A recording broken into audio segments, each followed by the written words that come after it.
All right. Welcome in, everyone, to our deep dive Oh, yeah. into the world of power dynamics. I like it. Power dynamics. I got to say, our listeners, Yeah, they've thrown down the gauntlet with this one. they have. They have. We are tackling excerpts from Robert Greene's The 48 Laws of Power, Yes. which, let's be honest, is It's a spicy a one. little spicy. Yeah. It's bold, sometimes controversial, For sure. but it's absolutely fascinating. It's so fascinating. And it draws on You know what I love about this book?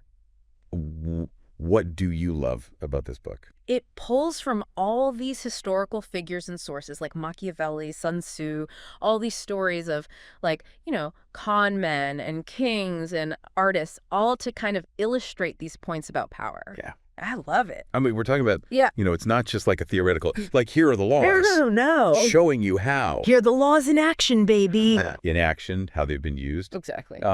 So we're not here to endorse everything Right, of course. in the book, Of course not. but to really kind of pull it apart, dissect these principles, see what we can learn. You see what we can learn? But our goal, Yeah. I mean, we always want to make this relevant For sure. to, you listening to this. Like, today, Yeah. power dynamics are For everyone. not just something that happened in, like, ancient Rome. Absolutely not. No, Div- this stuff is happening right now. Evil courts. Right now in your life. It's happening everywhere. Yeah.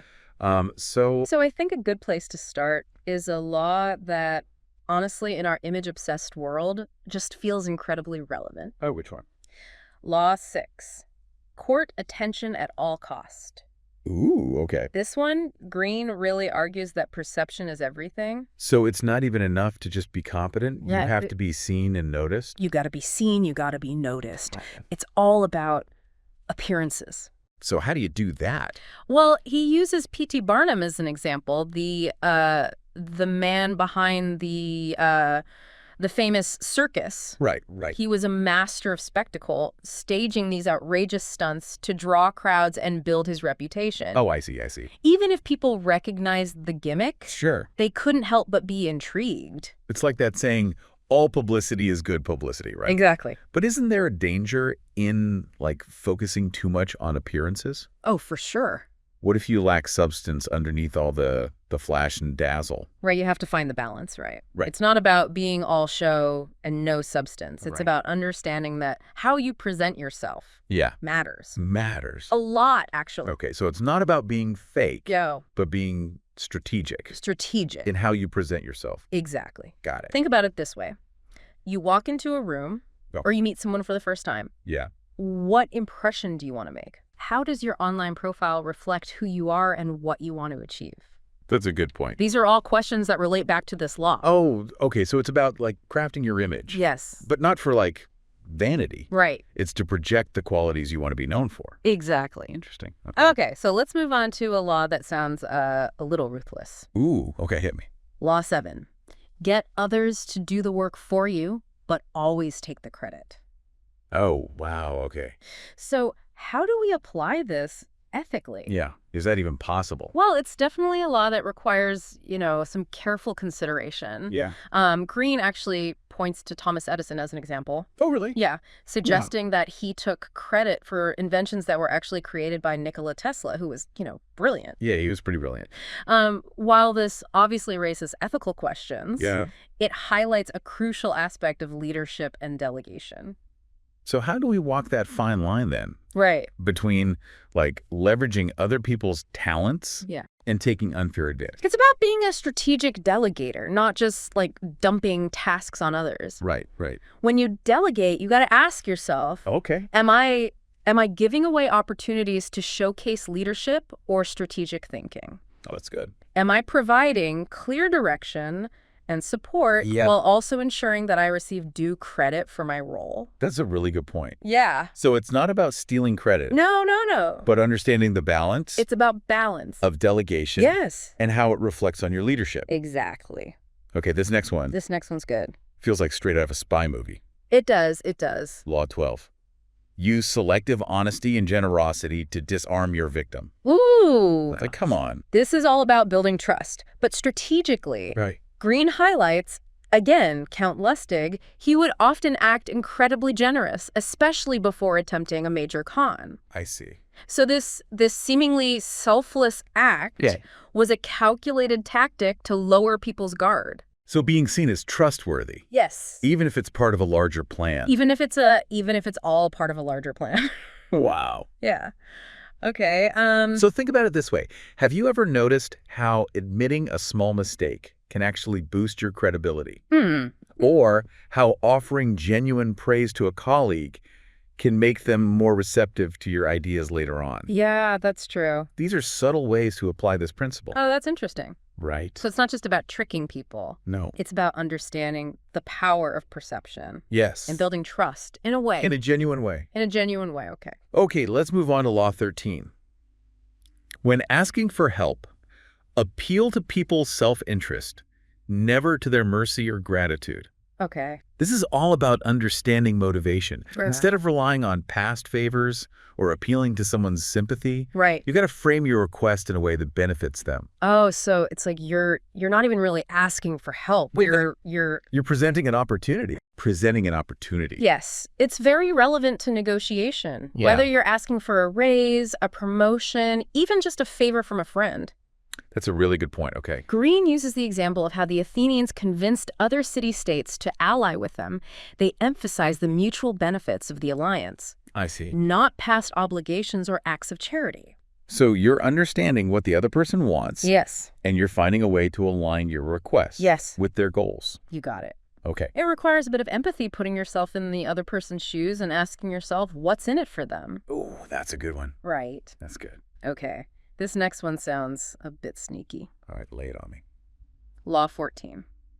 Pose as a friend, work as a spy. Okay, here we go with the spy stuff again. know. So, Green tells the story of the art dealer, Joseph Duveen, who was known for gathering intel before making a sale. He would even plant, quote-unquote, friends within a potential buyer's social circle to learn about their tastes, their weaknesses, financial situation. Wow. Okay, that's Yeah. taking information gathering to a new level. It's a little extreme, Yeah, but it is. there's a valuable lesson here about being informed. Right. In today's competitive world, knowledge is power. So being aware of what's happening around you, Yes. understanding the dynamics at play, Yes. even if it's not like as dramatic as planting spies. Of course not. But Or- it's about being observant, reading between the lines, Yeah. understanding the motivations of the people you're dealing with. So not being paranoid, Oh, but okay. have your ear to the ground. Having your ear to the ground, staying informed. Being informed. Okay. Yeah, this next one kind of seems to contradict the whole spy thing. Oh, really? Law 18. Do not build fortresses to protect yourself. Isolation is dangerous. Interesting. Okay. It's about finding the right balance between protecting yourself Yeah. and staying connected. So gathering information is important, Yeah. but isolation can make you vulnerable. Exactly. It's like the saying, keep your friends close and your enemies closer. Oh, yes, I like that one. Right. Yeah, keep your friends close. So Green contrasts the first Chinese emperor, who isolated himself and eventually lost power, with Louis XIV, who built the Grand Palace of Versailles to keep his rivals close and observable. Oh, I see.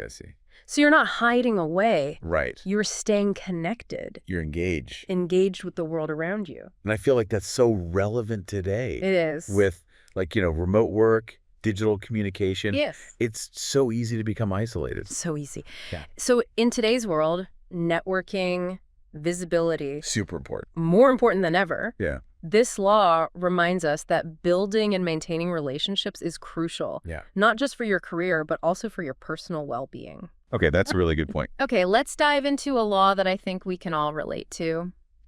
Law 28, enter action with boldness. Ooh, I like this one. Green argues that decisive action commands respect and attention. Okay. He uses the example of Pietro Aretino, this kitchen worker who dared to write this, satirical pamphlet that caught the attention of all these powerful figures and launched his writing career. Oh, okay. He took a bold step, Yeah, and it paid off. it paid off. It reminds me of when I was just starting out in my career. Oh, tell me about it. I was so nervous to speak up in meetings. Oh, yeah. But one day I just decided to, go for it. Yeah. I shared this idea that I had been like kind of sitting on, and you know what? already. Everyone loved it. Oh, that's love. And from that moment on, I was seen as like a thought leader, you know? Oh, I love that. So sometimes you just got to push past that fear Yeah. and take that leap. Take that leap. It's scary, Yeah. but it can be so rewarding. That's a perfect example of Law 28 in action. It is. It is. It's about recognizing that hesitation often breeds doubt, yeah. both in ourselves and in others. In ourselves and in others. And when we act decisively, yes. it projects confidence It does. and it inspires trust. Exactly. Okay, this next law feels a bit manipulative. Oh, yeah. This one's a little tricky. Law 33, discover each man's thumbscrew. Oh, yeah. So this one's about recognizing that everyone has vulnerabilities, Right. insecurities, or desires Okay, that can be leveraged. right. Green uses the example of Lola Montez, Oh, yeah, I heard of her. this 19th century dancer and actress who used her beauty and charm to influence powerful men. Okay, so it's like figuring out what makes people tick. Yeah, they're hidden motivations. Ooh, that's a little scary. It can be. It can be. Okay. But while this can be used unethically, understanding someone's motivations can also help you build stronger relationships. Well, that's a good point. Right. For example, if you know a colleague is driven by recognition, you can tailor your communication to appeal to that desire. So it's not necessarily about exploiting people. No, not at all. It's about understanding them Understanding them Yeah. on a deeper level. on a deeper level. Okay. So you can communicate more effectively. Okay, that makes sense. Yeah, and it can actually be used for good. Okay. Okay, this next law feels very practical. Okay. Law 40. Despise the free lunch. Oh, okay. Interesting. Green argues that nothing is truly free. Okay. Everything comes with a cost. Right. Whether it's a hidden obligation, a compromise of values, a loss of independence. Yeah. He uses the example of the Spanish conquistadors' obsession with El Dorado, a mythical city of gold. Oh, yeah. Their relentless pursuit of this quote-unquote free treasure ultimately led to their downfall. Oh, wow. Right. It encourages us to think critically and not be swayed by superficial promises. It's like all those like free trial offers you see online. Exactly. You know there's going to be a catch There's always a catch. somewhere down the line. Yeah. What are the true costs and motivations behind this offer? Right. Am I compromising my values or long-term goals for a short-term gain? That's a really good point. These are questions we should always be asking ourselves. Yeah, I think so too. Okay, this next law speaks to anyone who's ever felt overshadowed. Law 41. Avoid stepping into a great man's shoes. Oh, I like this one. This law cautions against the dangers of following in the footsteps of a legend. Okay. You'll inevitably be compared and likely fall short. Right. Green uses the example of Louis VI, who inherited the throne from his much-admired grandfather, Louis XIV. Okay. Despite inheriting this powerful kingdom, Louis XV struggled to live up to his predecessor's legacy and ultimately left a weaker France behind. So it's about finding your own path. Yes. Even if you have like a famous parent or a mentor. Even if you have a famous parent or a mentor. It's about recognizing your unique strength. Exactly. Forging your own identity. Yes. Not trying to replicate someone else's success. Don't try to replicate someone else's success. That's really good. It's about defining success on your own terms. Yes, I love that. Not based on the standards set by others. Oh, that's so good. Okay, this next law seems counterintuitive. Okay, let's hear it. Law 46. Never appear too perfect. Wait, I thought we were supposed to be courting attention. It's all about balance. Okay. While it's important to stand out, showcase your abilities, Right. appearing flawless can backfire. Hmm. Green tells the story of Michelangelo, who intentionally left a small flaw in one of his sculptures to appease an envious patron. Really? Yeah. Huh. He recognized that perfection can breed resentment and envy. So it's like strategic humility. Strategic humility. Acknowledging your imperfections can actually make you more relatable. Make you more relatable. Less threatening. Less threatening, exactly. Okay, that's interesting. Think about how some of the most successful leaders are those who are willing to admit their mistakes and ask for help. That's true. It makes them appear more human, more approachable, which builds trust and strengthens their leadership. Okay. This has been such a fascinating journey through some of Green's most powerful ideas. Yeah, it really has. But before we move on, Yeah. is there an overarching theme or principle Yeah. that connects all these laws? Well, that's a great question. Like, What is the big takeaway here? I don't know. What do you think? I think one of the most important takeaways is the understanding that power is about perception. Oh, It's about influencing how others see you and shaping the narrative around you. that makes sense. Right. We've seen how that plays out. In all of these examples. In so many of the examples we've discussed, Yeah. Barnum's spectacle, Yes. Lustig's cultivated image, Lustig. Yep. even Michelangelo's strategic flaw. Exactly. Okay. And it goes beyond just image. Yeah. It's also about understanding how to present your ideas, negotiate your position, and build relationships that support your goals. So are you saying that Green's book is really like a guide to understanding human nature? I think in many ways, yes. Oh, wow. The psychology of influence. That's interesting. It provides insights into how people behave Yeah. in situations where power is at stake. Okay. It highlights the strategies and tactics Yeah. that have been used throughout history to gain and maintain power, Right. but it also reveals the vulnerabilities of those in power. Oh, that's an interesting point. Right. So these laws can be used defensively as well Absolutely. to protect ourselves from being manipulated. 100%. Wow. Okay, so how do we do that? Well, understanding these laws gives you a framework for recognizing when others are using them against you. Oh, I see. It's like having a decoder ring for human behavior. So if someone's like trying to flatter me with excessive praise, I can recognize that maybe they're trying to use a Law 12? Exactly. Like disarm me with generosity. Disarm you with generosity. Or if someone's trying to create a sense of urgency to Yeah. pressure me into a decision, maybe they're using Law 28. Interaction with boldness. You got it. Okay. Knowing these laws Yeah. can help you stay calm, objective, and make informed decisions, Right. even when others are trying to influence you. It's like having a mental toolkit Yes. for navigating the The complexities of human interaction. complexities It really is. of human interaction. Yes. That's great. And just like any tool, it can be used for good or for ill. Right, of course. Ultimately, it's up to each individual to decide how they want to use this knowledge. Okay, that brings up a really important point. Yeah. Some of these laws, I got to be honest, Yeah. they seem pretty ruthless. They do. So how do we reconcile this with ethical behavior? That's the challenge, isn't it? Yeah, I think so. Green's book presents a very pragmatic, often amoral Right. view of power dynamics. Yeah. It's up to each individual to decide how to apply these principles within their own ethical framework. So it's like having a powerful weapon. You have to be very careful who you point it at You do? and when you choose to fire. Absolutely. Yeah, okay. It's a lot of responsibility. Speaking of responsibility, Yeah. what are some of the potential pitfalls or dangers of seeking power? Ooh, good question. Yeah, I think one of the biggest dangers is becoming isolated. okay. You know, Green's example of the first Chinese emperor. Right, right. It's a cautionary tale. He built fortresses to protect himself, but it led to his downfall. So is that paradox again? Yeah, needing to be connected Yeah. to maintain power. But also needing to protect yourself from rivals. Exactly. It's a delicate balance. Yeah, Another pitfall is arrogance. Success can be intoxicating. it can be. And it's easy to lose perspective and start making reckless decisions. Right, and we've seen that throughout history. All the time. You know, leaders who achieve these great victories, Yep.